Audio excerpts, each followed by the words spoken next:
Well, everybody, it's Wednesday, September 18th, 2024. It must mean material issues time. It's late in the afternoon here on the East Coast, middle of the afternoon on the West Coast. Welcome to episode number 171. I'm Mark Hershberger of Pop Detective Records. I'm over here in Soothing. I'm going to go with Soothing, South Jersey. Joining me as always from the left coast, the West Coast, not always the best coast, but you never know. President of the International Pop Overthrow Festival, Mr. David Bash. David, good afternoon. I got it right. Good evening, Mark. Guten Tag. The temperature finally fell below 90. Nice. It's been about 80 the last few days. Nice. It's supposed to stay that way for a bit, then it's supposed to get hot again, which maybe will be the last time this year it gets really hot. But, excuse me, yeah, we were dealing with, 115-degree temperatures for quite a while. That's just nuts. Yeah. I mean, again, it's a drier heat, so it's not as bad as when it would be, let's say, 95 in where you are with 90% humidity. So it's not too bad. But I like it better this way anyway. The big news now, like someone's checking in. Hey, John Borak, what's that train track around Dave's neck? I've been asking that for weeks. It's called a necklace. It's called bling. Get with it. Come on, John. John, aren't you hep? Aren't you hep? No, he's more woke than hep. Yeah, this is true. Yeah, you notice, John, why David's leaning over. It's just way too heavy on his neck and head. It looks like he's got a posture problem. But yeah, it's bling. I think heavy. It's my bling. You need one around the band of your hat. That'd be cool. Yeah, maybe we'll do that. David is one hep cat. I am one hep cat. Hey, did you see the news? Philadelphia mayor, with a big city hall meeting today, kind of approved the whole building of the new 76ers stadium, like right in Center City near Chinatown. Oh, that was a big thing going on here for the last couple of years, but looks like it might happen. Woke around 7:30. Speaking of big things. Speaking of big things, I just heard from Johnny Watt. No, I didn't. Johnny Watt.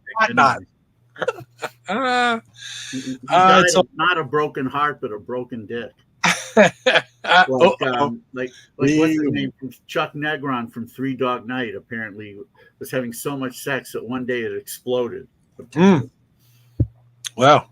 Mama told him not to come, but he didn't listen. I think you beat John to that line. I think you're happy to have beaten him to that line. Nice. But in IPO land, I've posted the Boston and New York lineups on the IPO site. I'm really excited about both of them and excited to get back. Tim. Yeah. That's right. We're now the hep cats. Chicken inspector. Anyway, so they're up. I'm really looking forward to both of those.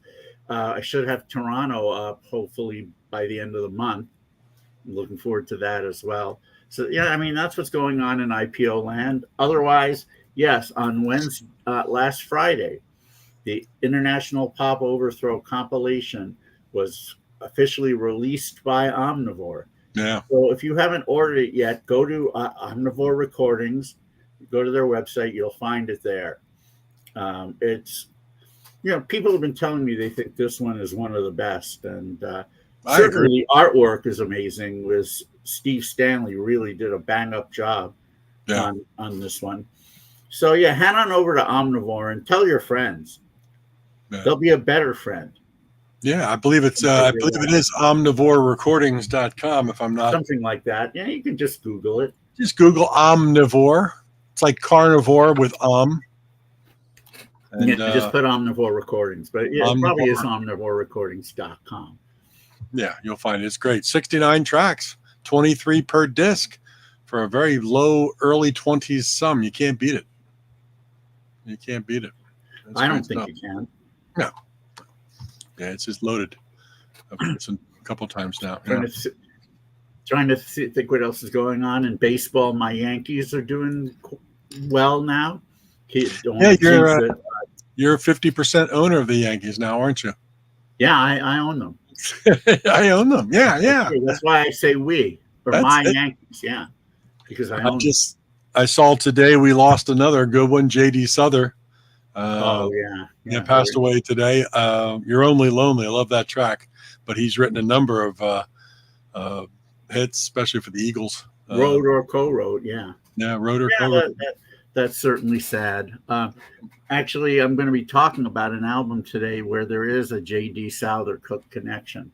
Although I don't believe one of the members of the band I'm going to talk about co-wrote something with him. Oh, okay. Either co-wrote or played on his album. I don't remember which, but there's a connection. Yeah, it's just we discussed it before. We live, because of our age, we live in a time when we've experienced just so many of the greats in all the artistic fields, and we watch them all start to go. And something like I read that today, and it's just like, oh, he can't be that old because I grew up with that music. I don't feel that old, but he was 78. It's so disconcerting when you put it in that perspective, and you realize that we grew up with them, and and even some of our peers, that didn't have hits on the radio yet, people that we actually know, and the longer we live, the more it's going to happen, and you just have to roll with it. There's really no choice. You do. You know what? We haven't done something like this in a very long time, and I spotted this today, and I figured I would bring it on the show just to see what your thoughts were. But Her's Game Day Flavors barbecued pulled pork potato chips. Yeah, I don't know. I mean, it depends on what they actually put in it. Carolina style. Barbecue pulled pork potato chips. I'll bet there's at least one ingredient in there that I won't like, but you go for it. Yeah, I just saw it today. I'm like, you know what? We haven't done this in a long time. Wow, very light barbecue-y kind of smell. Not too heavy in the visual.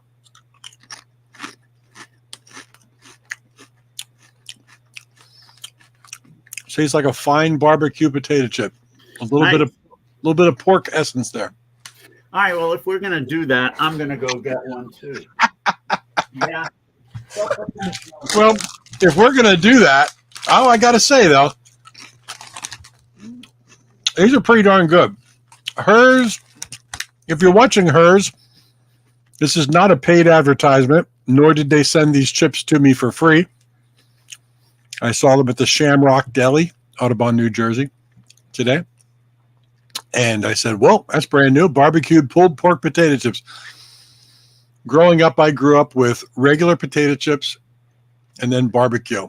It wasn't for a long time till sour cream and onion came about. And now there's so many flavors I can't even keep my head straight. But I would recommend these. These taste like a light barbecue potato chip, a little pork flavor to them. And if you're South Jersey, pulled pork sandwiches. Good stuff. What do you eat? This is a Lay's flavor drop. So they're dropping a new flavor on us. Wow. They're using a HEP phrase, in fact. Yeah. Flavor drop. It's been dropped. Lay's masala flavored. Oh, yeah. Okay, I wanted to try those. Were they good? We're going to find out now. Oh, they got to have an Indian essence to them, right? Wow. It's kind of like eating poppadom. Yeah? Yeah, nice. Nice. I think my daughters had Doritos had a spicy tikka masala Dorito of some sort a week or two ago. Yeah, that's cool. Well, there you go. That's our food review for the night. I give my barbecued pulled pork potato chips about a 7.8 out of 10. It doesn't jump out of the bag, but I also don't want to put the bag in the trash, so that's pretty good. No, I'd give these about a 7.1. They ain't no ketchup flavor, but they're good. Or the spice is starting to kick in late. They need to do a whole line of like Indian potato chips, like butter chicken potato chips, and right. One never knows. What's that? Chicken 65 potato chips, a really spicy one. But no, that's good. I mean, it's great. You know, we've gotten some interesting comments from last week's show. If people have seen some of the crazy comments, they are what they are. But I don't know that I've seen them. Yeah, they're out there. They're out there floating around. Some comments on the fact that we should not have done something like that. But you know, are they weren't on material issues themselves? You mean they're floating out? Yeah, I think they're so out for here where I see them, but people were sending them to me. So oh yeah, it is what it is. You know, there've been a few people, and you know, we really shouldn't continue to rehash this, but you know, I think I speak for both of us when we say we take no position on this issue. We had Ken Stringfellow on because we love his music and because he has a new album. You know, he was the one who kind of brought up the fact that the new album was inspired by things he'd been going through, and that sort of opened the Pandora's box right there. And then we had to get into it. But you know, here's the only thing I'm going to say about the subject. I don't know, and everyone else who thinks they know, they don't know either. Exactly. I was thinking that exact same thing today. Let's just leave it at that. Yeah. We love his music, and he was a really good guest. And we thank everybody for the positive comments too. There've been a lot of positive comments. So there are. Look, there. Yeah, it's great. You know, there's some people who feel one way, and then it's almost like politics. Almost. Yeah. So you know, and that's fine. Well, but as far as we're concerned, we just had a really good music guest on. We did, and it's called Material Issues because we're not afraid to tackle anything. Just go back through. We knew that the subject would probably come up, and when it did, we talked about it. Just go back through our archives and watch the first 170 episodes. We tackle a lot of cool things, and you know, we get into some interesting avenues. So a lot of cool things like potato chip flavors. Yeah, I mean, who does that? Evidently, we do. But hey, why won't this thing come up? Okay, just wanted to do a little watch check. To match my shirt, I've got my oh, look at that Corniche chronograph, orange. Nice orange color, yeah. Yeah, I believe this company is from the UK. I don't remember right now. It's been a while since I got it. But because I wore the shirt, I figured I'd put it on. I really love the numerals on that. They do add a bit of a touch of class to the watch. And, of course, the color works with what I'm wearing. So had to do it. That's true. But let me ask you, David, do you like, what's your preference? Automatic watches, battery? Yeah. Automatic is always my preference. I just like the mechanics of it. I mean, if you want to watch, and I know this sounds silly, but if you want to watch that tells the most accurate time, you get a quartz with a battery. If you want to watch that's, I don't know, just a little bit that's more sophisticated, that has an air of class, that you know, it's like, you know, it's like any other device. Cars, for example. Yeah. There are certain, I mean, some of the nicest cars like Rolls and Bentleys and Ferraris and Porsches, that they don't get the best gas mileage. They may not handle as accurately as like a Prius, but they've got other things going for them. And to me, automatic watches, they have craftsmanship. And they, you know, if the time was way off, I would not wear them. But if we're talking about 5 seconds a day, and considering that I have watches that I have so many watches, I only wear, I don't wear anything that often. Right. Yeah. So if it goes off, if I wear something even 2 days in a row and it goes off 12 seconds, Big deal. I don't care.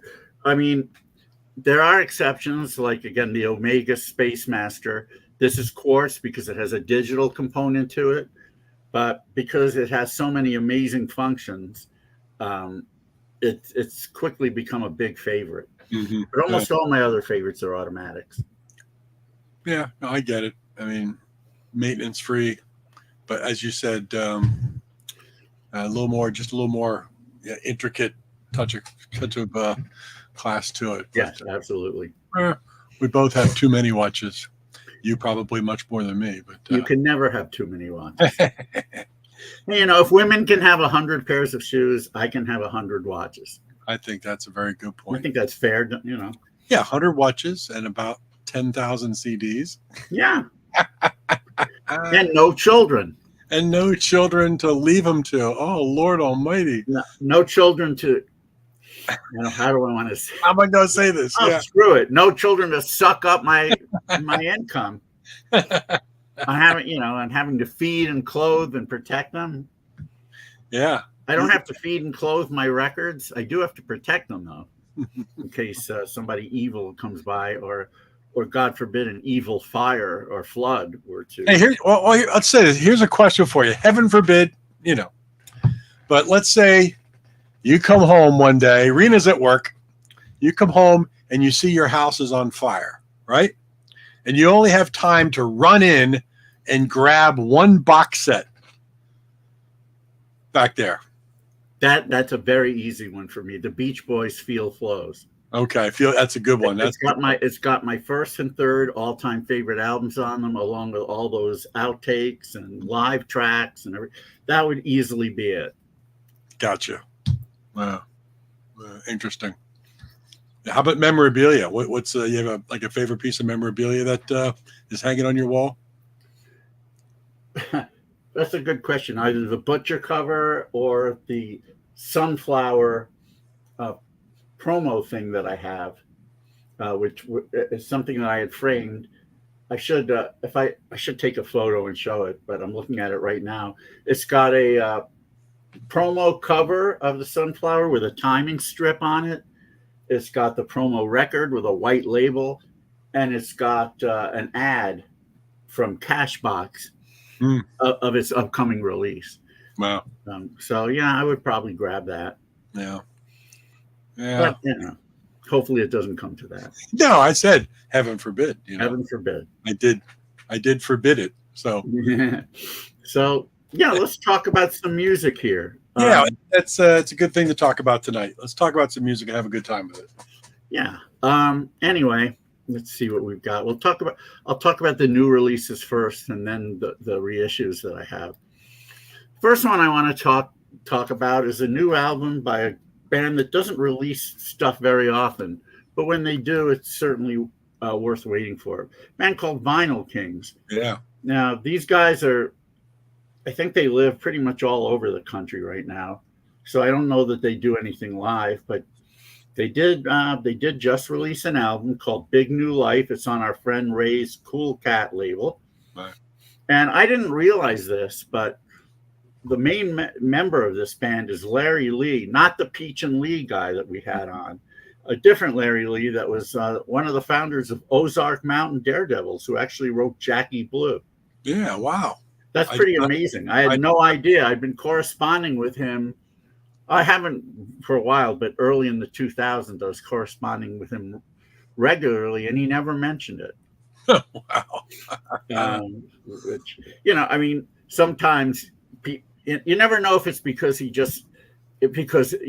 that was yesterday, it's forgotten, or because he feels like people are going to view as like, wow, how the mighty have fallen. Oh, yeah. This is all he's doing now. He wrote a million selling hit, and now all in quotes he can do is put out a pop record. I mean, hopefully he doesn't feel that way, because I think this is a really good record, as are their previous vinyl. They are definitely Beatle fans, no apology whatsoever. Yeah. In fact, one of their album covers was a complete rip of the UK Hard Day's Night album. I wouldn't say that this album is Beatlesque, but you can see how it might be inspired by the Beatles. Yeah. So I'm going to play a track from it here called Give It Away. So here we have Vinyl Kings on their brand new album. Check it out. Love can't be loved till you give it away.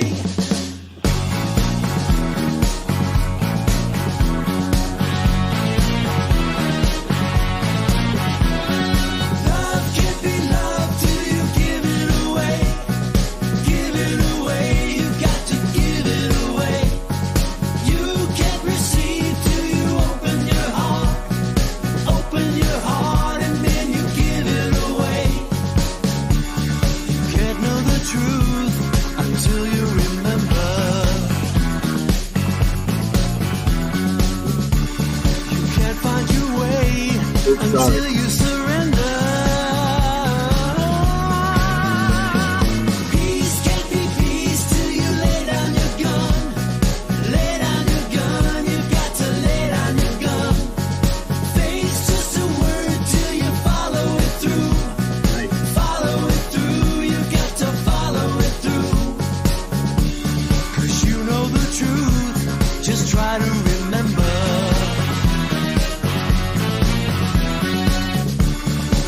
Find your way until you surrender.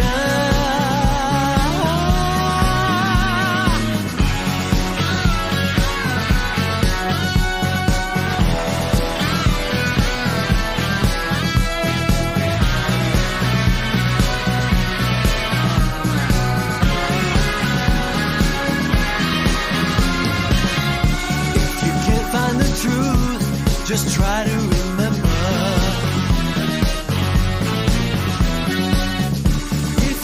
Find your way, just try to surrender. Truth can't be truth if it's built on a lie. Built on a lie, it's gonna wither and die. This world can be won if we dream it that way. Dream it that way, and we will see it that way.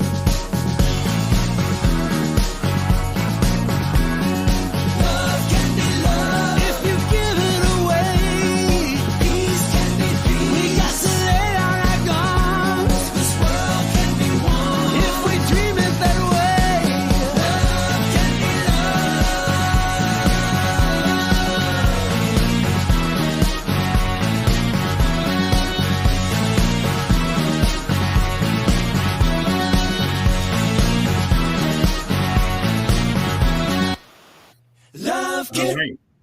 Oh yeah, it was great, man. That was really good. Yeah, very catchy. Obviously, Tim loves the drums. Obviously, inspired by the Beatles, no doubt, but not something you would say that it's directly Beatlesque. No, man, there's a lot of influences going on there. They have their own style, and it's good. It's again well produced, a well produced track. Man, that's really obviously, just having Larry. The other guys, I'm sure, are multi-talented as well, but having Larry Lee in the band, that's that's quite a coup. So hopefully one day they'll play IPO. I think they probably did once. I wish I could remember for sure. Well, but I know I had plenty of conversations. Maybe they have, and maybe they haven't. I have to look. But, see, if either way, hopefully one day they do. If we would write that darn book about everybody who's played all your top lists and who's played IPO, we could have a reference. We'd have a reference manual. Yeah, we would. Who knows? One day, maybe. One of these days, I tell you. That was good. Good new release. What's the album called? The album is called Big New Life. Big New Life. It's on Cool Cat. Gotta love that. Ray is just killing it. Yep, he certainly is. There's quite a bit of stuff out that's recently released on Cool Cat. Yeah. So definitely check out their website, Cool Cat Music, all with K's. Yep, Cool Cat Music. Yeah. Here we've got something by good friends. We haven't had these guys on the show, have we? Cliff Hillis or Dennis Shockett, but maybe we should one day. They have a brand new EP called Pop Girls, Etc. And in fact, pretty much every song has a girls, and it kind of reminds me of Material Issue. Funny enough, early in the early days, it was almost all songs about girls. You look at the International Pop Overthrow album, and you see a lot of titles with girls' names. Well, same goes for this. I'm not a huge fan of EPs because they always leave me wanting more. Right. But then again, what's on there could very well be gold. And in this case, with the kind of talent that these guys have, and they're used to writing together. They've done so for many years with the band Starbelly. Yep. But here it's just them, and this is really good. And here's a song from it called "Carry the One." Not like in fact, I just got the pun. Carry the one, like when you do multiplication. So this is like I'm writing the little thing here. It's like Carrie. Come on, Carrie the movie. Carrie. Carry the one. Comma the one. Comma the one. Nice. Which just separated from carrying the one in multiplication. Brand new. Guess they're saying she's the one. Yeah, brand new by Dennis Shockett and Cliff Hillis. Nice. Here we go.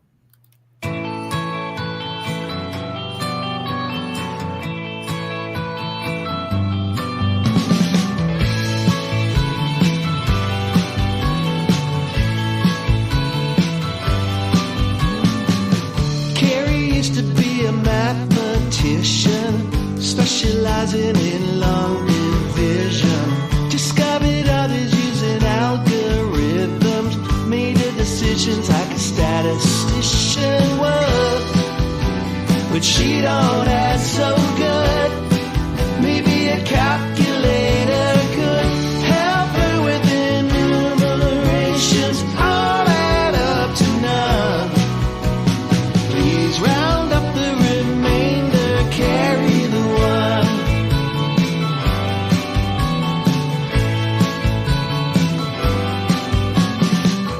Carrie studied geometric theory and mathematic algebraic query, describing lovers by their metric glory, dividing others at a preparatory school.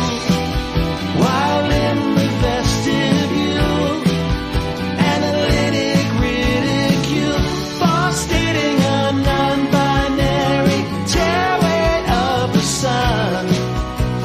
Placed in columns together, carry the one. Can I see you in the study hall? Count me in before the numbers fall.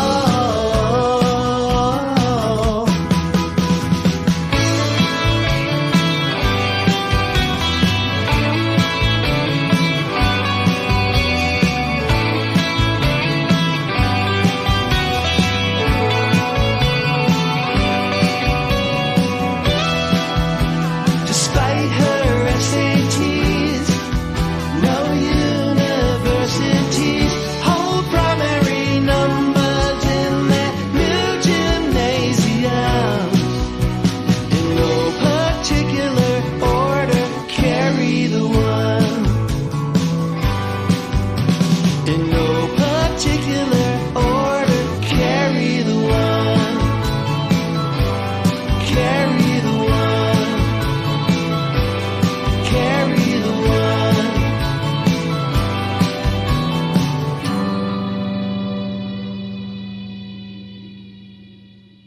Yeah, the first time I heard it, I didn't even listen to the lyrics. Yeah. Now that I have, I realized that pun was slapped you right in the face. Right.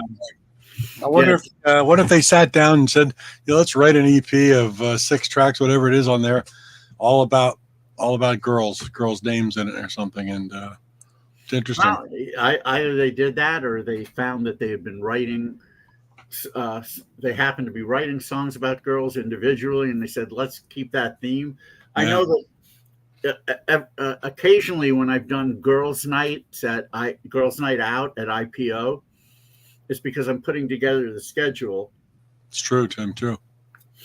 When I'm putting together the schedule, like the first 3 bands on a bill have a female lead singer, and I say, you know what? I think I can this would be cool if I could put a girls' night together. Yeah. So it's not premeditated, but it just kind of came to me and that's happened a few times. Nice. Well, I like that. As you said, the lyrics, or as Tim even mentioned, the lyrics were a little clever, and but it's kind of cool to put together "Carry the One" Right. mathematically, or "Carrie is the one." She's the girl for me. It's really good. I mean, Cliff's worked with a lot of people and done a lot of great stuff. He's a talented guy. So, Yes, he is. And it was wonderful having him at IPOLA in August. So hopefully we see. I'd love to see a new Starbelly album. Maybe that'll happen. Yeah. Who knows? I think we should have them on the show. Yeah. We'll reach out to him. I can reach out to him. Let's see. What else have we here?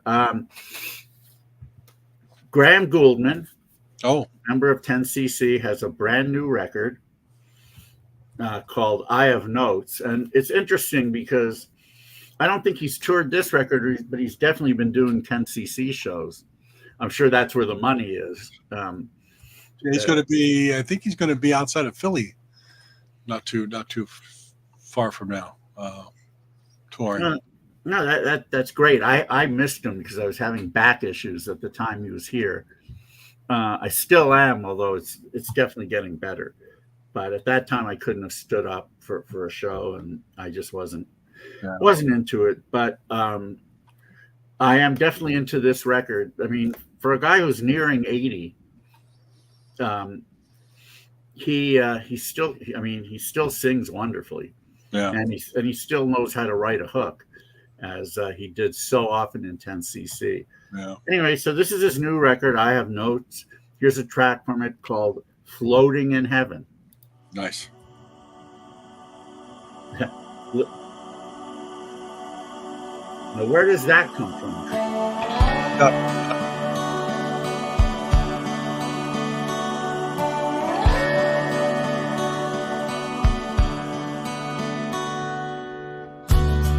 It's time for me to say goodbye and search for pastures new. Our future lies above the clouds, beyond the sky so blue. I've never seen the moon so white. I've never seen the sun so bright. I'm floating in heaven, I'm so high.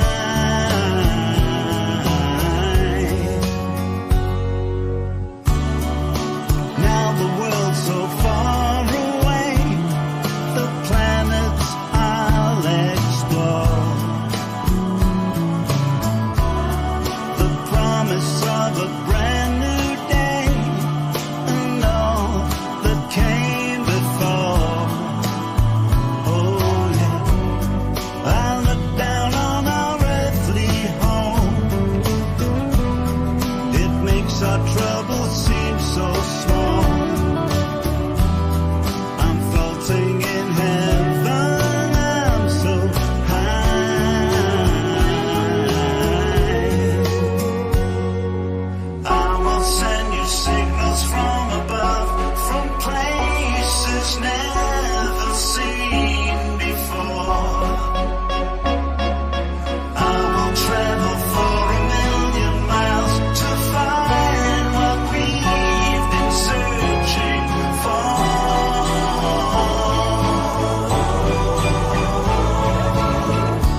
Yeah, you gotta love that.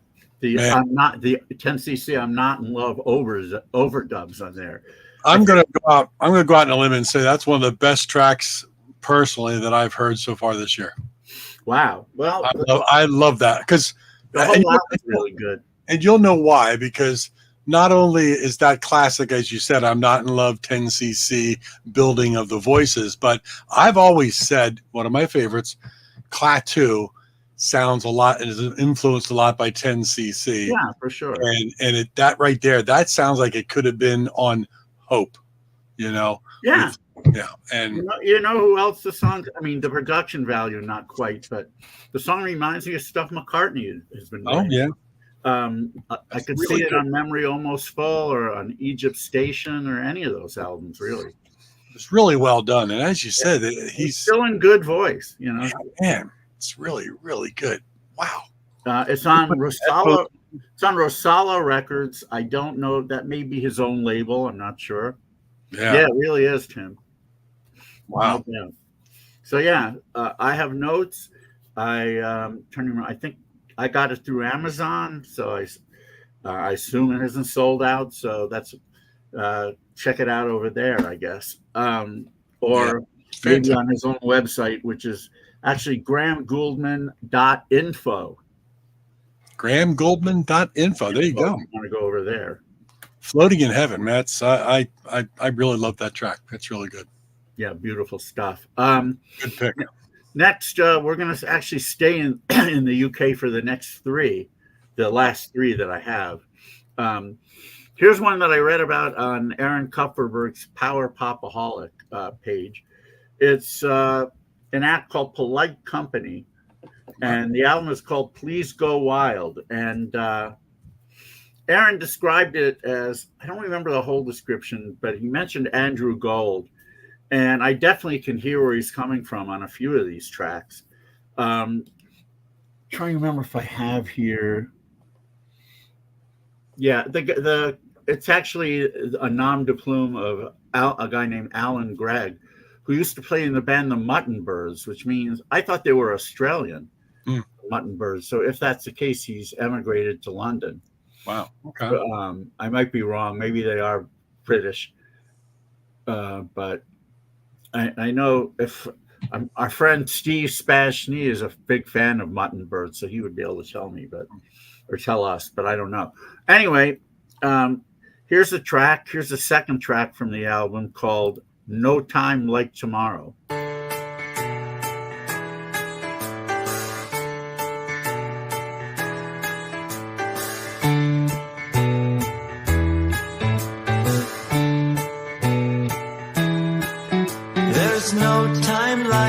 Tomorrow for those things I'm supposed to do.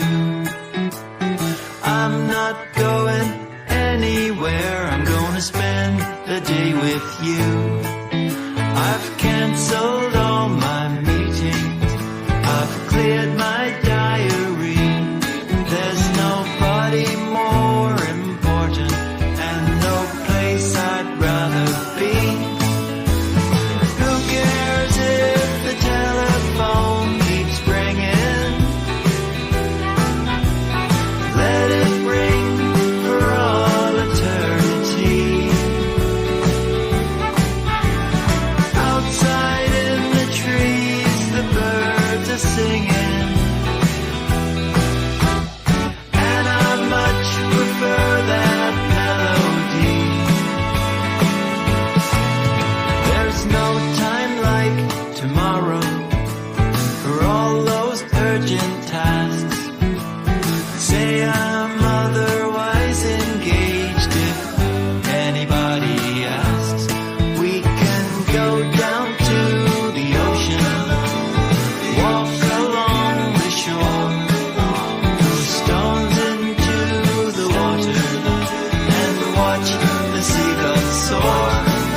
Cool, huh? Man, I love the little touches in the background. You got very Strawberry Fields Forever kind of little touches in the back. It's really good, really good.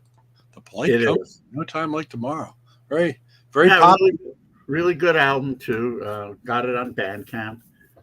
I think I got it on Bandcamp, or maybe it was his website. You know what? I don't even remember. But it's worth getting. It's good stuff. Nice. And hopefully he'll play IPO at Liverpool next year.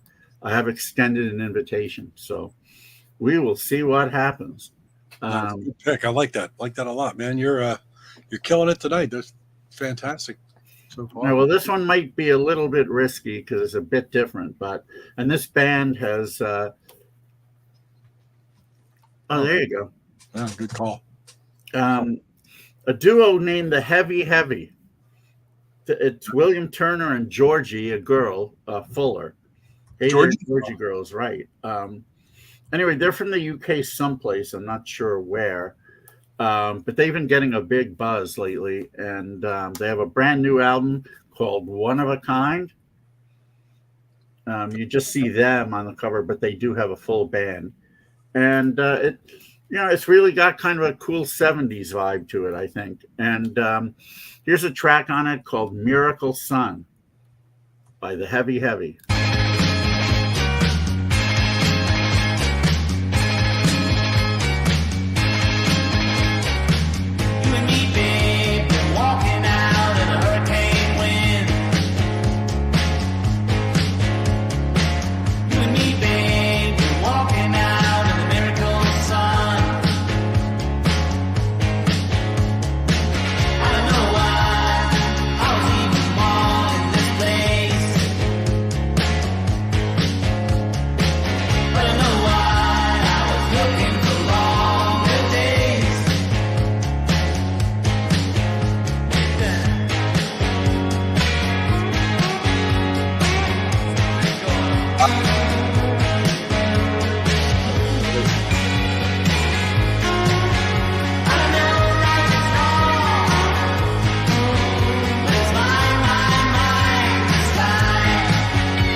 You know, you know who they remind me of a lot. You may remember this band. They played IPO a few times, but they they also have tracks on the IPO CD of that band, Pickle Band from Alaska. Oh yeah, The male female vibe that these Yeah. guys have. Yeah. Yeah, very very cool stuff. Where did I get this? Yeah, that's a Probably drop. Bandcamp as usual. That's great. Yeah, it's got Yeah, a great check it out.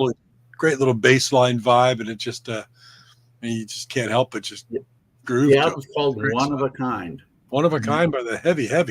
Indeed, it is. Hopefully, they'll play IPO, but I think they have management, and then things get a little dicey. But we'll see. Yeah, well, We're certainly going to ask. yeah. The last thing I'm going to play today is a new one by one of my favorite bands of the last couple of decades, actually, the Junipers Nice. from Midlands, UK, and this album is called Imaginary Friends, and it's their first one in quite a while. Forgive me for drinking a lot, but I think the meds I'm taking for my back are giving me dry mouth. So That's all right. I'm trying to spell the name of this track. the name of the track, The Swarthy Smith, whatever that Smith. is. It a guy named Smith who has a dark complexion? I don't know. Anyway, I do know that I love the track, so we're going to play it now. Here we go. The Junipers and The Swarthy Smith.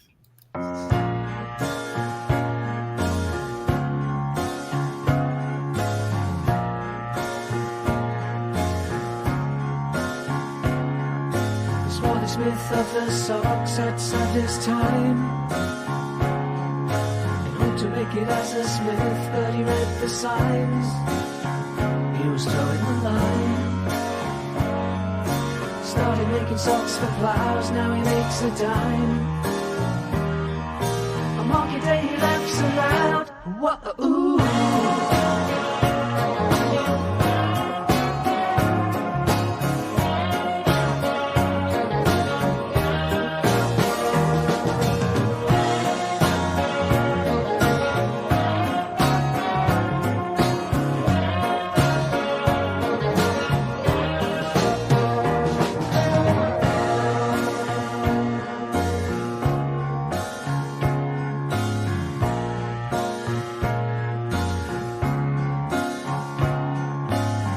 Around a bottle of liquor at the local inn. The horse and cart leave without him and he wears a grin. But the smith has sinned. His wife is all alone at home and she knows where he's been. She doesn't know he's not coming home. Whoa-ooh.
For whatever reason, the first thing I thought about when I heard this track was the Beach Boys song "Leaving This Town" from Holland.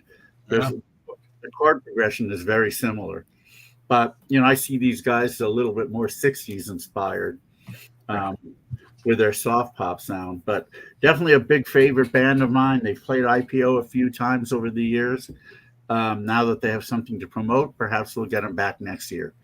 Nice. We'll see what happens. But yeah, really good track. Again, another good one, man. You're 6 for 6 tonight. So if anybody needs recommendations for new things to buy, just listen to this episode. Look at that. Even absolutely. Tim it.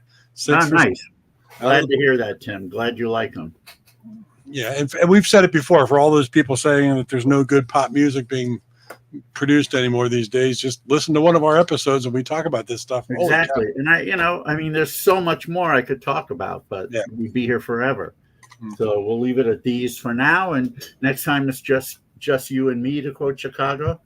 We will we'll talk about some more. But let me quickly go over some reissues. Nice. I won't play these tracks because the YouTube police will get us. Yeah. But really cool band from Australia from the 60s called the Twilights.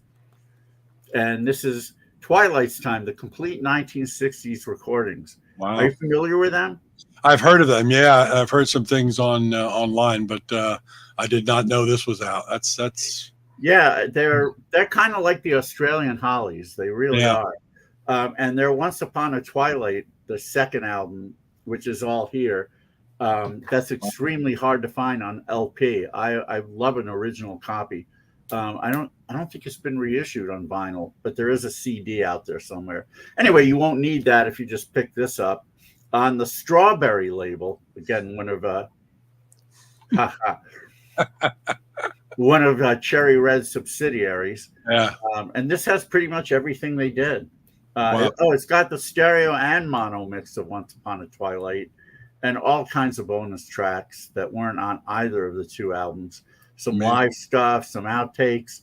Really great band. I can't say enough good things about them. So check that out on Strawberry Records. I believe it has been officially released now. I think I talked about this one a little bit last time, didn't I? Yeah. I've had a chance to listen to it, and it's just a great mix of the popular and the unpopular. And they do tend to front load and back load the albums, the discs, and there's 3 of them with the biggest hits. But I'm pretty amazed at some of the things that they've dug up here as well. All kinds of bands that I'd never heard of. But as always, they have some tracks on these kind of comps that really puzzle me. Tracks that don't fit in with a genre at all. Right. Yeah. Like Me and You and a Dog Named Boo. In what universe is that bubblegum? But I gotta be impressed though when you say there's a lot of bands on there you've never even heard of. So who's the person doing the research and putting this compilation together? What do they know? That's impressive. Well, that's who we need to have on the show. We need whoever put this comp together to talk about the process of putting something like this together. Let's take a look and see who did. Well, David Wells, not the pitcher. But no, I thought he was doing that on the side. Yeah, I figured I better clear that up. He does do a lot of work with Cherry Red. He wrote the liners, so I'm going to assume that he's the one who put it together. But let me see if there's a credits page here. That would be an interesting show to talk about. Compiled and annotated by David Wells. Let's get David Wells in the show. Well, I don't know him, I don't think, but I'll do my best. I know enough people who know him, and he, hopefully he'll be into it. But you're right, he would be a great guest. That'd be pretty interesting. How he goes about knowing of this stuff, finding this stuff, licensing it if that's the way it goes, and getting masters. Or I'd be fascinated. It says on here, licensed from various parties. Yeah, the individual wallets for details. Okay. Maybe he doesn't want to be on the show and talk to us. Huh? No, I think you will. But yeah, there are definitely a few bands on groups on here that I had not heard of. And we're going to get Dawn Wells on the show too, John. I don't think we want Dawn Wells. Let's see who. Like for example, I have no idea who the Raspberry Pirates are, or Patty Flabby's Coughed Engine. No idea. Let's So see that's what else. that's fascinating where they find this stuff. One thing they this band, the Pineapple Herd, did a version of Valerie. Very, very difficult to find. They found it. It's on here. Wow. I don't know the Goggles. I don't know. Now I wonder how good. Cartoon Candy Carnival. Have you listened to that track Valerie yet? I wonder It's how a good version. Yeah, is it's not great. I mean, it's not as great as the Monkees, but it's good. But the quality of the track, recording. yeah, the recording, yeah. I mean, it varies. Yeah. Some of them they obviously had to go off a record. Okay. But it sounds. I mean, they're all good enough. Yeah. Cartoon Candy Carnival, don't know them. Culver Street Playground, great names on these bands, by the way. Yeah. South Amboy Port Authority. Amboy's in New Jersey, probably not too far from you, right? No, it's about 45 minutes north, yeah. There you go. Neil Dover, don't know him. Pastrami Malted, I actually have this record. Willie and Weavy. It's like... oh, there we go. Oh, see, that's exactly what I was going to mention. I bet David Wells has those comps, or at least, or has the files. My guess is he listened to them all and chose the ones he liked the best and went for it. Wow. There's also Brand New Key, which I'm not exactly sure what that's doing there either. Yeah, both that and Me and You and a Dog Named Boo are in the wrong era, for one thing. But secondly, well, actually, this should be firstly, they're not bubblegum in the least. I don't quite get it. And it's not as if they needed a few more hits. They've got, I mean, practically every hit you can think of. Oh, here's another thing. People have been, because it's mentioned on the cover, Velvet Underground, everybody's laughing at that.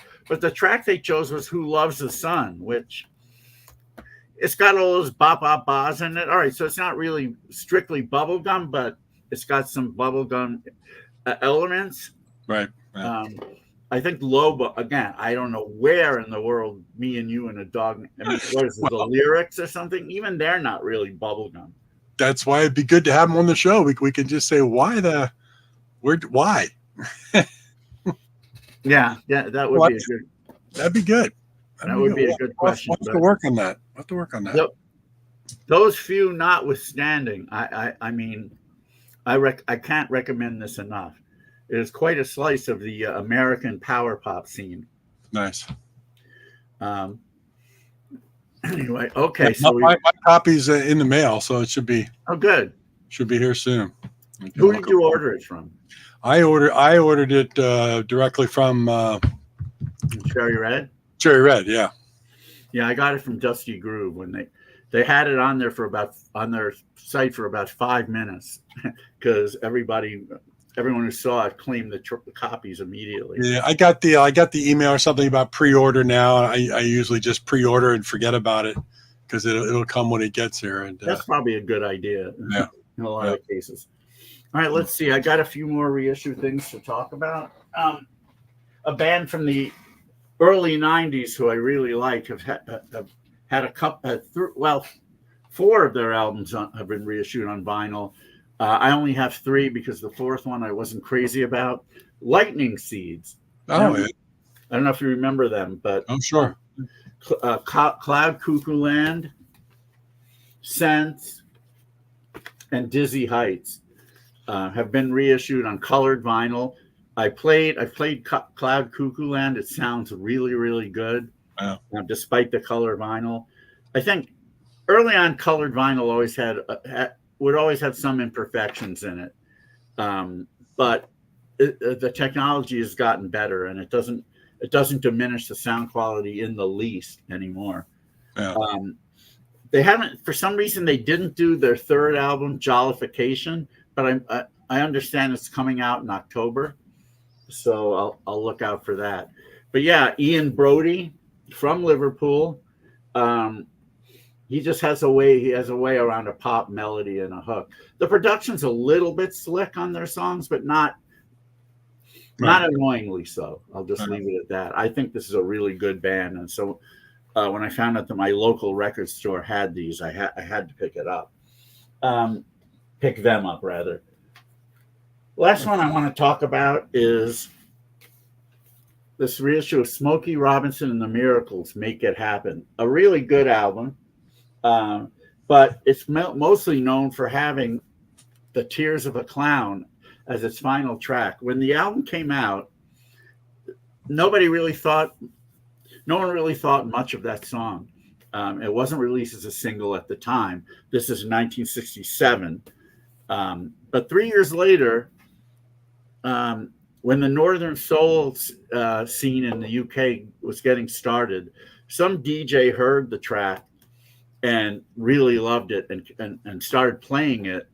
And it was such a hit over in the club that he was playing. I don't remember which club, but it just caught fire. And because it caught fire, Motown UK, not Kurt Moten, John Borat, even go there. Tamla Motown decided to release it as a single, and it made the top 10 over there. And then the U.S. followed suit, and they released it as a single. And of course, we all know it was a #1 hit in the U.S. Another feature of all this is that there are like 3 different versions of the track: the mono mix, the stereo mix, and then the mono mix for the single, which was different. I believe it was the mono mix for the single that ended up being used in 1970 that actually caught on. I don't remember. I'm not sure about that, but or it could be this mono mix on this reissue. I'm not sure. But anyway, there's all kinds of different versions: album versions, single versions, 2 stereo versions, 2 mono versions. I have no idea how, but that's kind of what happened. So I'm glad that Universal decided to do this mono reissue of it. Yeah, no, Anyways, that's great. What a great track! I mean, the track is great, but it's got the love why am I forgetting the title? The Love I Saw in You is Just a Mirage. That was another Miracles hit, and it's got some really good album tracks. Smokey Robinson, definitely one of the best writers of pop soul hits ever. So I would recommend this album. I forgot to also say that when Tears of a Clown caught on as a hit, they reissued the album with the title "The Tears of a Clown." So the cover is exactly the same, except they replaced "Make It Happen" with "The Tears of a Clown." So if you find the album, it's going to be a lot easier to find the "Tears of a Clown" copies than "Make It Happen." Right. If you're, again, that's collector geek stuff, but we love it. And speaking of Motown, we didn't even mention we lost Tito Jackson as well. Another Jackson went this week, so that was surprising at only 70 years old. So he was young. I don't know what kind of lifestyle he led. Yeah, like a lot of people in that biz, he may have overindulged in certain things. I don't know, but it's definitely sad. Yeah, indeed. Indeed. One of the first bands I ever saw play live was the Jackson 5. Wow. And, that was when I think I related this story. I don't remember if it was on Material Issues, but that was when they were introducing each other. Mm-hmm. I don't know, maybe Michael was introducing the band. I don't remember. Tito did some guitar licks, and he said, "Without this, there is no group." Mm. In other words, Michael, it isn't just you. Yeah. Cheers, Tito. Yeah. Wow. Indeed. Are we ready for Stump the Bash? Yeah, but great reissues. Good calls, man. A lot of stuff out there available. So if you're watching the show and you pick up more, there's a lot more where that came from, but I didn't want to take up 2 hours. No, it's great. No, man, we'll save some more for future things. But man, it's a lot of good stuff. Good call. But yes, we haven't done the original Stump the Bash in quite a long time. Oh boy, gentlemen, here we go. Stump the Bash. Stump the Bash. Stump the Bash. Stump the Bash. Well, once again, we're going to give the original Stump the Bash a shot tonight. You know how it works, David. But for those who may not have watched it before, we have a 11-year period, 1965 to 1975. David will pick 5 of those years. I will start him off with a clue. If he gets the name of the track and the artist from the first clue, he gets 5 points, all the way down to the 5th clue for 1 point. Or if he can't get it, then he gets a 0. It's happened before, friend. It's happened before. So he needs a total of 15 points in the 3 years that he picks, which means an average of 3. 5 years, yeah. Which is an average of 3 points per year in order to not be stumped, a total of 15 points. And as always, I pick a year-end Billboard Top 100 chart position.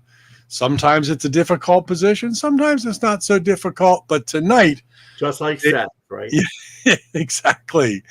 Tonight, I'm going to put it in a not too bad position. David needs to figure out year-end chart position number 26. So this is a brand new. This isn't a year I've done already where I didn't pick. Where these are the 5 I didn't pick. Right. This is brand new. This is chart position number 26. Nice. 1965 to 1975. It's an 11-year period. And David, we're going to start off and see what happens. Sometimes the clues are pretty good. Sometimes the track doesn't have that many clues to play with, and I've just got to kind of give you sparse crap. You know how it works. But it's always interesting to talk about the track. So, David, what year are you going to start off with today? Let's start off with a difficult one for me, 1966. Ooh, let me rewind my electronic tablet here all the way back to 1966. Wow. Here we go. Chart position 1966. The first clue for 5 points. The original version of this song was a winner of an Academy Award in 1966 for Best Original Song. So it's for this version. The original version of this song, not this version. Oh. Yes, not this version. The original version of this song won Best Original Song Academy Awards in 1966. So it gets a little hairy here because this song is from 1966, but the original version won an Academy Award in 1966. One song that comes to mind is probably the version that was in the movie. This is 1960. Since I don't know since I can't figure out anything more, is it Goldfinger by Shirley Bassey? It is not, but that was a very good guess. Good guess. Woo! All right, that's 5 points out the window. We go to clue number 2 for 4 points. This version that we're talking about was released in 1966 on Kapp Records, Kapp, with the B-side Jimmy's Train. Huh. All right. What was on Kapp back then?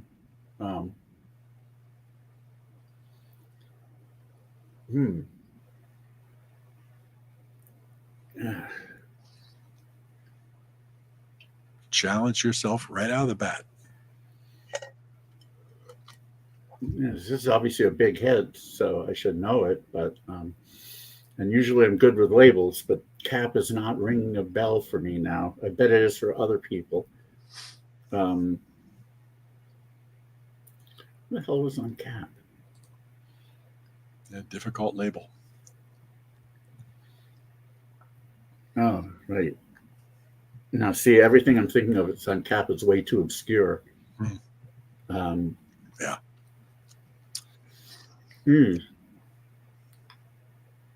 Wait.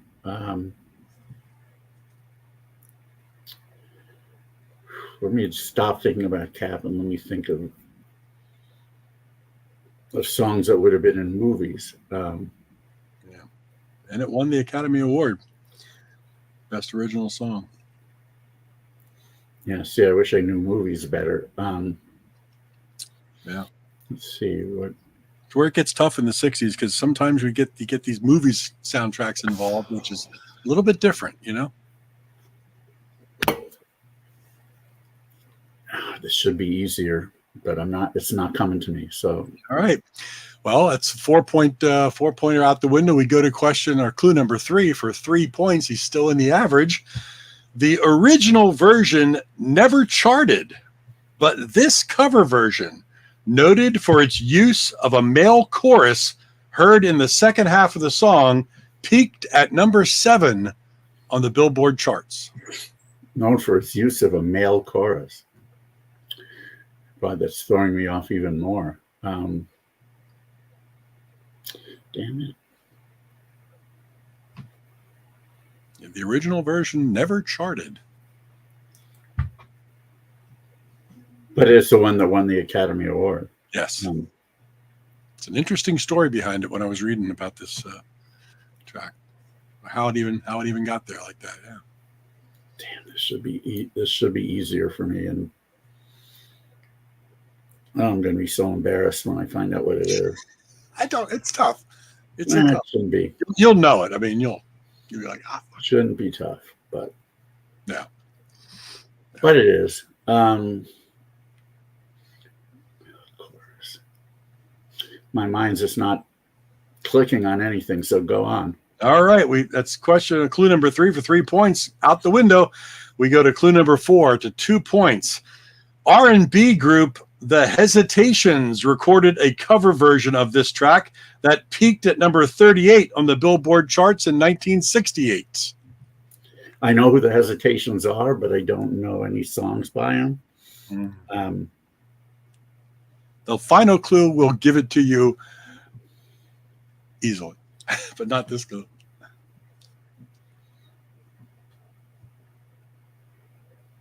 Yeah, that Juniper song is stuck in my head, and I can't. Get out of there. We'll have to go for 1 point and hope I get it. All right, the fifth and final clue for 1 point. Here you go. You're all over this one. The Andy Williams cover version, which I prefer, peaked at number 5 on the Billboard charts in 1967.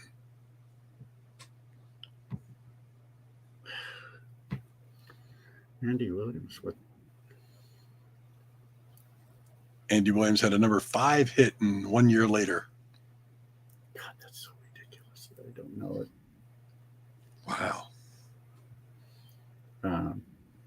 I know his hits from before that and after that, meaning 66, but not one from 66. All right, I'm stumped.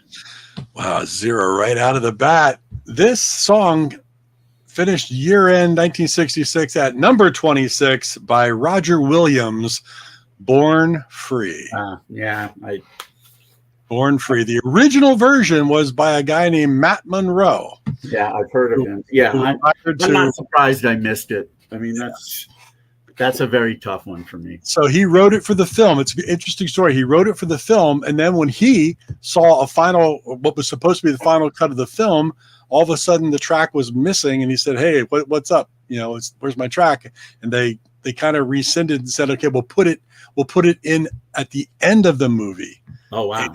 It played for about a minute or so, enough to be at least in consideration for an Academy Award, all based on time within the movie, and it won. And then Roger Williams followed up with a cover version, which went up the charts, and Matt Monroe's version never charted. So wow. Interesting. Yeah. It is interesting, and I unfortunately had to choose it, but right out of the bat. Big snowball. Big zero. Big fat 0, but you can come back. I could. Let's pick an easier year for me. 1971. All right. Let me go forward into the electronic database here to 1971. All right. This came in at number 26. Oh, wait, we got to check Tim Allen. I got Born Free, but not the original artist. So no points. Yeah, you have to get them both right, Tim. Sorry. All right. Chart position number 26, 1971. This song was written by Frank Robinson, not baseball player. It was featured on this band's album of the same name. The album was released in 1972. Ah, okay. So this was chart position number 26 in 1971, but the album was not released until 1972. Let me think about that. All right, so it's the title song from the album, is what you're saying. Yep, the band. It's the feature on the band's album of the same name. And it's a band. Okay. Oh yeah, Veda Pinson was singing backup, John. Along with Vida Blue and Blue Moon Odom singing Blue Moon. Yeah, I'm trying to think. Yeah. I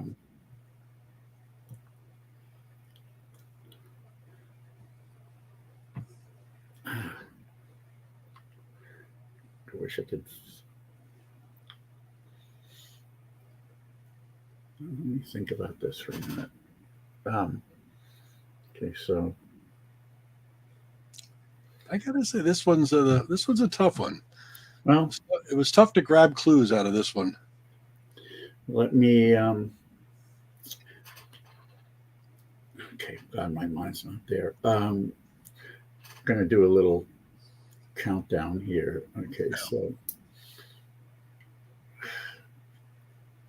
okay, it's not that.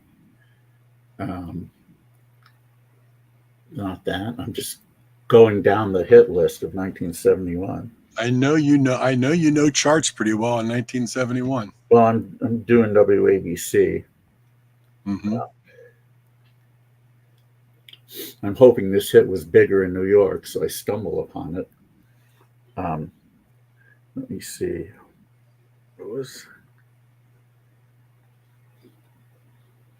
Now I can't even come up with.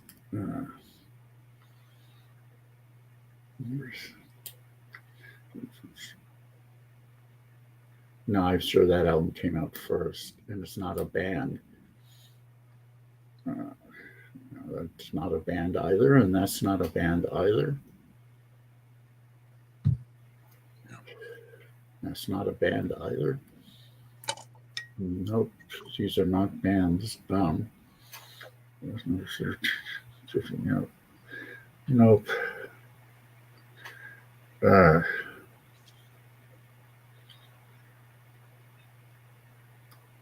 Not a band either. The tough one. Oh yeah, that's not enough, unfortunately. All right. Well, we'll go away from clue number 1. We can still pick up 4 points on clue number 2. As we discussed, the track was released in 1971. It was on the Decca label, backed with the B-side, I Can't Convince My Heart. I don't know. Oh, I have no idea.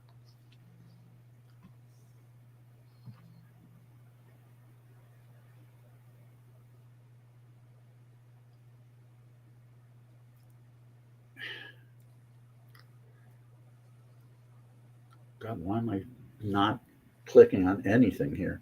Well, I think I'm clicking.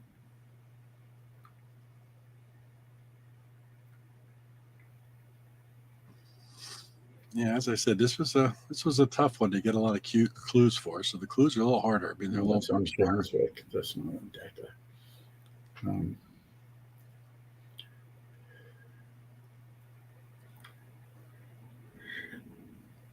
All right. Is it I Found Someone of My Own by Free Movement? Let's give you 4 points on that one. Look at that. Where did you pull that one from? Man, good one. Holy cow. I Found Someone on My Own, the Free Movement. You narrowed it down.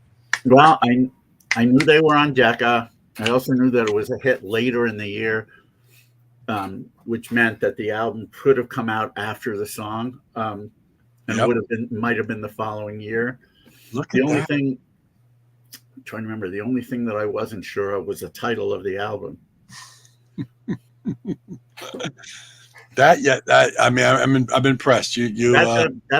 That's one song that you just never hear on old. Never hear. As big as it was, it didn't age well on those stations for some reason. But man, you pulled it out. You figured it out. Fantastic, man. 4 points, and now you're at the You're at an average of 2, so you're right back in it. Oh boy. What's the third year you're going to go with this? You We'll go go- a little we'll go back farther into away the from six- his. We'll go back into the 60s. Let's go 1968.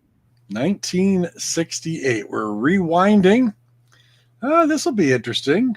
Finished up chart position number 26 for the year 1968. The original version of this track Again. was an instrumental performed by saxophonist Mike Sharp and first charted in 1967, peaking at number 57 on the U.S. Billboard charts. So the original version of this was an instrumental performed by Mike Sharp 1 year prior, 1967, peaking at number 57. Does that mean that this version is not an instrumental? Yes, it does. Okay. Because I think the song I might have been thinking of was the one that was a big hit was an instrumental. So it wouldn't be that. I don't know. Is Mike Sharp related to Ken? Yeah. Thank you, I'm going to go out the window, and with this track, I'm going to say probably no. And somehow I'm guessing that his name ends with an E. Yeah. Does Sharp end with an E? Yes, it does. Oh, Yes, there it you go. does. Good. You don't get any points for that, but it was a good. Yeah, not that that's helping me any. I can think of something that, but the years don't really add up. I'm pretty sure that the vocal version of this song, which was a big hit, was 1969. And the instrumental version, which was a bigger hit, was 1968, I think. But you're saying this is not an instrumental, and this is 1968. So it's 1968. It's not instrumental, but the original version was a year Right. prior. all right, yeah, that's I can't get it off of that. All right, we'll go to the clue number 2 for 4 points. Still in great shape. This best known version was created by James Cobb and Buddy Bowie for this group when they added lyrics to the track. I know the group. Now I have to remember. Well, it's all right. One of their hits was six. So now I have to remember which one was from 68 and which one was from 69. Wow. Well, one hit I'm thinking of, which would have made a nice instrumental, was from 69. So it ain't that. So now it's the other two hits. Can you see the smoke coming out of his Okay, ears? I think of the other two hits, the one I'm thinking of would probably have made a better instrumental. So I'm going to go with "Spooky" by the Atlanta Rhythm Section. I mean, not the Atlanta Rhythm Section, the earlier band, the Classics 4. Well, that was a great guess, and that's going to get you 4 points. Okay. Look at that, "Spooky" by the Classics 4, chart position number 26 in 1968. 4 points again for Mr. Bash. He's now what are you averaging? Almost 8, yeah. 2.7. Almost 3. That's almost 3. You've made a heck of a comeback. Yeah, I knew who the writers were. I knew they were in Atlanta Rhythm Section. Yep. Yeah, did you ever hear "Imaginary Lover" at the album version of "Imaginary Lover" at 45 RPM? No. One DJ accidentally played it at 45, and it sounded exactly like Stevie Nicks. Really? Yeah, I mean, even when she heard it, she got chills. Nice. And it does. It definitely does. So play "Imaginary Lover" by the Atlanta Rhythm Section. The album version at 45 RPM. Yeah. Wow. Yeah, that was a big thing back in 78, I guess. Well, that would have been clue number 5, was that James Cobb later became part of the Atlanta Rhythm Section and re-recorded that track in 1979. But Right. Yeah, great one. 4 points, man. You're right back in it with two more years to go. Where are you going to go now? This is a pivotal. We'll go back to the 70s. We'll go through to 1974. Oh, 1974. Pivotal. This is a pivotal choice right here. This is make or break the Stump the Bash tonight. All right. 1974, chart position number 26. This track was written by John Rostill. This country-influenced song was this artist's second single from the studio album of the same name. From the studio album, huh? Oh, that's funny, Tim. Yeah, Tim knew about it. So written by John Rostill, this country-influenced song was this artist's second single from the studio album of the same name. So the album is the same name as the song, right? Country influenced. God, now I got to think of 74, which is not easy. No, that's 75, and I'm sure he wrote it. Well, I'm not sure he wrote it, but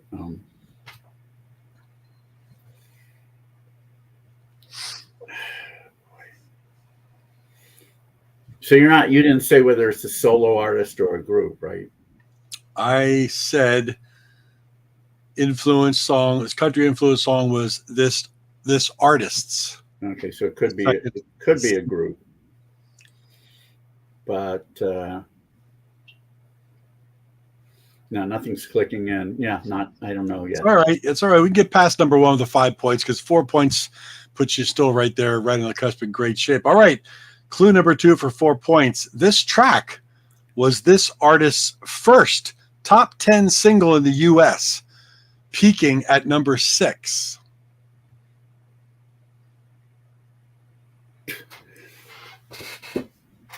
In the U.S., huh? Okay. It was the second single from the album, but it was this artist's first top 10 single in the U.S., peaking at number 6. Again, that's all 75 that I'm thinking of now. Ugh, no. Oh, boy. Oh, well,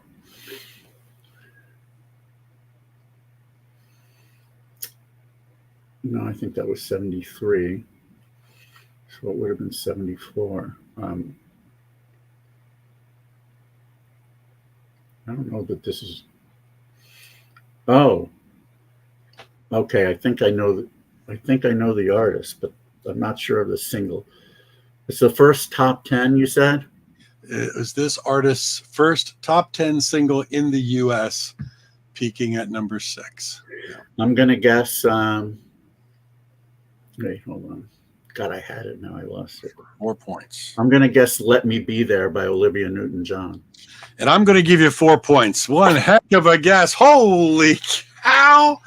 You could see the sweat coming off the brow, and the thinking was happening. And I was thinking you weren't even going with a female artist. You were in a male artist, point of view, and you figured it out. At first I was thinking Helen Reddy, and nothing added up. The only real countryist thing she had was Delta Dawn, which was 1973. So I knew it couldn't be that. And then once I thought of her, somehow I thought Australian, and then Olivia Newton-John popped in my head. Well, clue number 3 would have helped you out tremendously. Clue number 3 was this track won this artist a Grammy Award for Best Female Country Vocalist. That probably would have would have helped. But, but 4 points. If it doesn't click in, it doesn't click in. Well, here's the situation, everybody.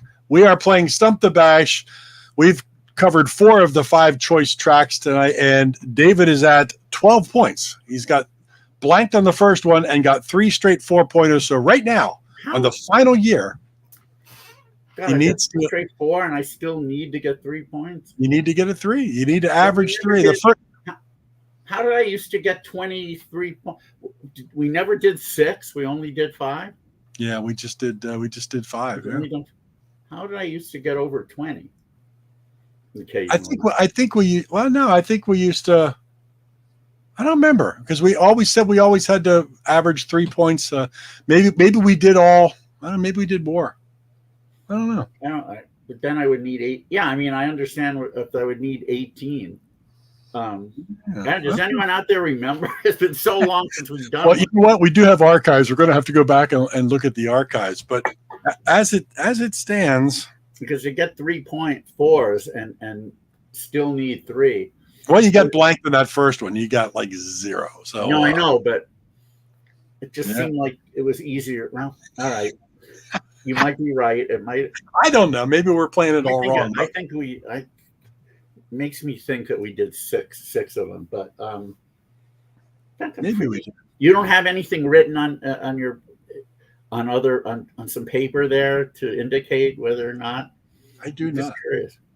I'm gonna have to look it up. You got me thinking too, but I always thought it was you had to average 3 points to not attract 3 points a question. I know you're probably right. Well, I mean, 18 would be the total instead of 15, but it seemed like I got over 20 quite often, and that just seems not quite often. But you know what it is? 5 5s is 25 points. Yeah, but I wasn't getting that many 5s, but I don't know. Maybe on some of the lower numbers, but what it comes down to right now is this final choice year, and you need 3 to not be stuck. Should I take the easy way out, which may not be easy, and pick 1970? It's up to you. You can. I know. I'm just thinking to myself, or do I pick something in the 60s and risk not getting 3 points? Well, even 1970 might not get. I haven't played this in a while, so let's do 1970. 1970 it shall be. Here it is, ladies and gentlemen. Chart position number 26 in 1970. David needs 3 points to not be stumped. Here we go. This is a song by this Canadian band, first released in 1969 from the album of the same name. Oh, okay. Chart position 26, Canadian band. That sounds right off the bat like American Woman by the Guess Who. Is that what you're going with? Yep. It's not right. Oh. Ooh, it is not American Woman by the Guess Who. We move on to clue number 2, 4 points. That's a surprise. He still has plenty of room here it's a surprise because the American Woman was by the Guess Who, a Canadian band, and their album was called American Woman, and it's not right. It's a great call, great guess. Just happens to be incorrect. Holy crap! Okay, well, all right, here we go. Clue number 2 for 4 points. Gets this? He's not stumped again tonight. Released on the London label. Okay. In March of 1970 in the U.S., backed with the track "Endless Sleep," and I think David knows what this is. David definitely knows it now. Which Way You Going, Billy by the Poppy Family. Look at that. 4 straight 4-pointers for a total of 16 points. And David Bash is not stumped tonight. It's been a long time since we played Stump the Bash. David, congratulations with 4 straight 4-pointers. I don't think I've ever done that. Tim Allen said this is the same game as far as I can remember. It's the same game, but it was always 5 questions. I think so. I just seem to remember getting over 20 a few times, and I mean, how could I think you did? I think you got 16 years. How in the world? 3 5s. Easy. 3 5s, a 4, and a 2 gives you 21. I know, but if there's some of those years you can find out for sure. Yeah. Well, there's some of those years you were really killing it, And yeah, I mean, definitely, if you want, save this because we can always go back and pick the 5 of the 6 years I didn't choose. Yeah. Which will be harder because there are more. I chose more 70s years than 60s years. So Tim says he still got stumped completely. Where's John Borak to say he got 22 points? Well, there you have it, ladies. We have not played Stump the Bash in quite a long time. David came out of the gates. Big goose egg 0 was not looking good. I don't think I mean, I don't think I would have gotten. There would have had to have been a lot more clues before I got. Oh, John said he got 23. Yeah, John Bark with 23. Nice. Yeah, sure. Like in Baltimore. Great stuff, though. Great stuff, man. You really pulled some of those out really well. I knew what I was putting together. It looked like it was going to be a fairly tough run, but you did well. Good stuff. I mean, again, I did pick some of the easier years for me, except 66, which I bombed. Well, that's your prerogative. When you start off with a goose egg, sometimes you got to go to your wheelhouse, Well, I usually go 60s, 70s, 60s, 70s, or whatever. I usually alternate. Yeah. No. But yeah, Born Free, you probably would have had to come up with, even if you had said the last name of this artist is Williams, I don't think I'd have gotten it. Good stuff. And I might have thought Andy Williams Born Free, and I would have been wrong. Yeah, right. I wouldn't have, because I didn't even connect it when you said Andy Williams. I do remember his cover, but I didn't remember it was that big a hit. Do you consider, just on a side note, do you consider Andy Williams a crooner? Oh, I mean, kinda. Yeah, I would say yes. I mean, I put him right.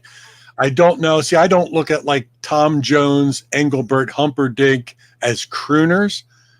To me, they're more of a pop song smith, so to speak. But I think Andy Williams kind of fits more into the Dean Martin, Perry Como, Frank Sinatra, that whole kind of ilk. I know my mom used to love Andy Williams. I love Andy Williams, but she loved Tom Jones and Engelbert too. So sure. I mean, what housewife didn't, right? Well, I think it was just a persona. When you think of Sinatra, Dean Martin, Perry Como, Tony Bennett, they always had a nice suit on. They didn't dance around like crazy, whereas Tom Jones, Engelbert, some of those other guys, they were kind of much more active. Well, I always found the Tom Jones, Engelbert Humperdinck dynamic to be interesting. Yeah. Both of them had a huge number of female fans, but Tom Jones did it with raw sexuality. Yeah. While Engelbert Humperdinch did it with a smooth, suave, romantic kind of thing. So both of them were pressing different buttons on a woman's sex response. Yeah. And I mean, they must have had, I bet they had a friendly little rivalry going. If you remember in the late 70s, when Engelbert released After the Lovin' and it became a big hit, suddenly Tom Jones had a hit with Say You'll Stay Until Tomorrow. They hadn't even been recording, really. It's like if one of them had a hit, the other one had to try and outdo them. Right, yeah. Here's a great Tom Jones story. I hope I remember it right. But he was on Johnny Carson. Joan Rivers was a guest host. And if you remember back then, Joan Rivers would always try to find somebody's weak spot and then exploit it with humor. Right. Yeah. She ended up embarrassing a lot of guests that way.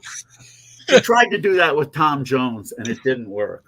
Right. And Tom said, I got to tell you a story, Joan. I was doing a show at some club, I don't remember where, and there was a woman up front who was really carrying on. She was throwing her underwear at me. She was screaming every time I started to sing. And I looked at her husband, who was sitting there, and he kept having like a blank look on his face. And I figured, he must not be very happy about this. So suddenly at the end of the show, he says, suddenly I see the guy coming towards me, and I'm thinking, am I going to get into a fight? Do I have to call security? And the guy said to Tom, in case you think I'm upset about what my wife did, not at all. In fact, you did me a favor. You pumped up the tires and I get to ride the bicycle. And of course, the crowd loved it. Yeah. And I'm sure that happened in many cases. You probably had a lot of horny women after the show ready to do whatever their husbands wanted. So well, I'll tell you what, on a much smaller basis. You know, on Saturday nights I bartend Il Villaggio, Cherry Hill, New Jersey, if you want to. And I have my guitar behind the bar. When I have the opportunity, I will sing, and I'll do some love songs and some Italian songs, things like that. And I'll lean into a woman who's got her husband right there, or boyfriend, or even maybe a first date. And I'm singing, and you can tell they're just all tuned up from this whole thing. And I'm looking in their eyes, and I'm always conscious of the guy that's with them. I'm not trying to. So then when I finish the song, I always turn immediately to the guy and go, I just did all the hard work. Now you take it home, you know? And they're they know what you're talking about, and they're very happy. Yeah. You know, but they know exactly what I'm talking about. And so does the woman, you know? And, all right. And, so yeah, I get it. That's pretty cool. That whole 50s, 60s, you know, era of the crooners and those that are, crooner adjacent, is very, very interesting to me. That because you saw Tom Jones on a lot of variety shows. He sang with a lot of pop artists, you know, like on those shows. Engelbert, not so much. Engelbert, you know, wasn't as plastered all over US TV as Tom Jones was. Not quite. Not but, quite. You know, I know my mom loved both of them. Yeah. But I think she liked Tom Jones more. In fact, she did drag my dad to a Tom Jones show once. Mm-hmm. She said, I'm going to throw my underwear at him, but she didn't.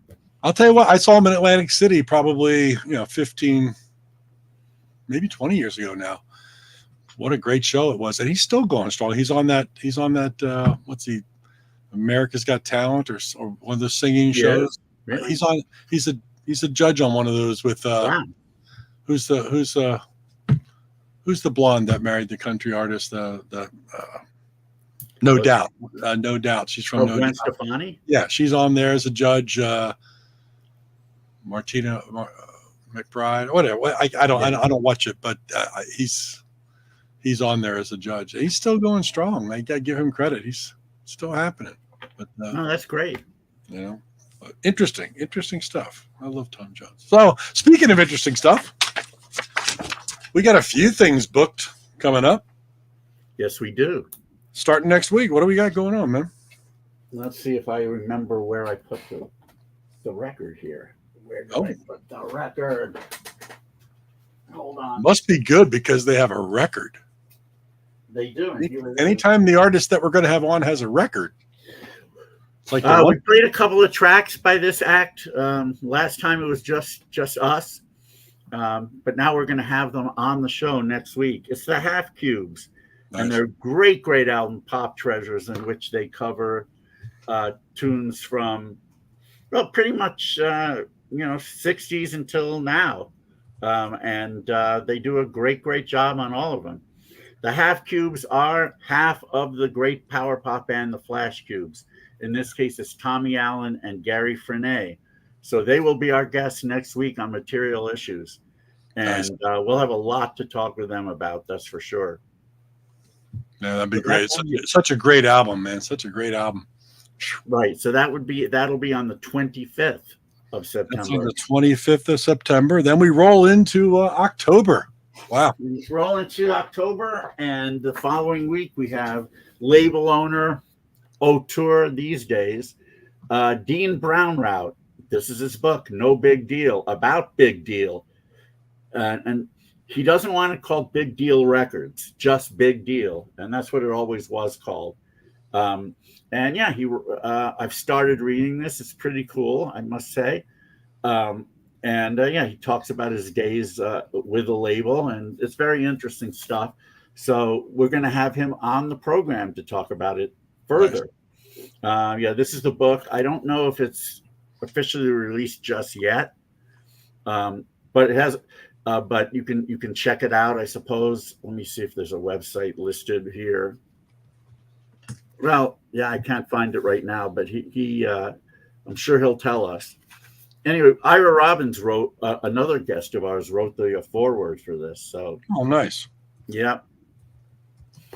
So we will have Dean Brownrout on Material Issues on Wednesday, October 2nd. Then we don't have anything scheduled yet for a little while. We will, but right now we don't. But we do have someone at the end of the month, don't we? Yeah, October 30th. This we just booked this. This should be another really interesting one. This guy, I think he'd be primarily known for playing with the Doughboys in the 60s and then bringing them back again with our friend Richard X. Heyman. So, yeah, he's known for the Doughboys. He was actually in Ram Jam. Wow. Yeah, he was in Ram Jam. And he's currently touring right now with the act that calls themselves the Yardbirds. So he's playing with, what is left of the Yardbirds, keeping that music going on. But, I think we know him primarily for the Doughboys and his work with Ram Jam. So Mike Scavone, Wow. good Jersey boy. He's going to be on the show October 30th. Awesome. He's touring right now, heavy tour schedule with the Yardbirds, but he's going to take some time out to join us here in Material Issues October 30th. So cool. Wow. I know you told me a little bit about him, but I didn't know he was in Ram Jam. Obviously, I know their version of Ledbetter's Black Betty. That was a decent sized hit. Well, what you're gonna find is I think the only track of their two albums that he did not sing on or play on was Black Betty. Oh, okay. He played on everything. I think everything else. So we're I gonna learn. used to have their debut. I used to have their debut album. I admit I probably didn't give it enough of a chance. So when I did my big LP purge of '93, that one went. But now I'm gonna have to read I remember Tough Darts covered "All for the Love of Rock and Roll" from that first Ram Jam album. There's been a couple other people that covered things from that album, so it's a great album. Of course, Black Betty's been huge for many years, but it's going to talk about his time with the Doughboys and Ram Jam, and now with the Yardbirds. It's going to be a neat interview. He's a neat, interesting character, Mr. Oh Mike. yeah, I look forward to that. And again, we always have some irons in the fire. Always. So my guess is we'll fill at least a few of those gaps in October pretty quickly. Yeah, I know. I sent you a message today. I've been trying for a long time because I'm big fans of 999, and it looked like I was going to get Nick Cash and Guy Days on the show, but Nick has sadly lost so much of his hearing that he can't do internet-based stuff. He just cannot hear well enough to answer questions. So I don't think that's going to happen. That's a little disappointing. I've known Nick and Guy for a lot of years, and I think if they could have, they would have. But as of right now, it's not a go unless we could send him some quality hearing aids. But yeah. But we always got things working. You never know. That's why we stay tuned. Subscribe at materialissues.com. Subscribe on the Facebook page, and we'll drop an email a day or two before and let you know who's coming up. So that's how you know. Tell all your friends. I mean, this is the greatest interview show on the live on the interwebs. You bet it is. And we appreciate our friends joining us all the time. Tim, we always appreciate you hanging out with us, and John, it's always good to see you, and everybody else that checks it out in the archive. So 171 episodes in the books. Absolutely. And it was a lot of fun. Thank you for putting together another Stump the Bash. We did not stump the bash tonight, but it sure was fun trying. Yeah, after that 0, I really wondered what was going to happen. But it's all good. Well, have a great night, everybody. Hey, thank you, Tim. Thanks for the good words. Thanks, Tim. We try. It's always fun talking with you too. And love to Rena. Have a great rest of your week, David. Hope you feel wonderful. And we'll see you next Wednesday for the Half Cubes, right here. You bet. On Material Issues. Yeah, have a great week and weekend, everyone. And stay safe. Cheers.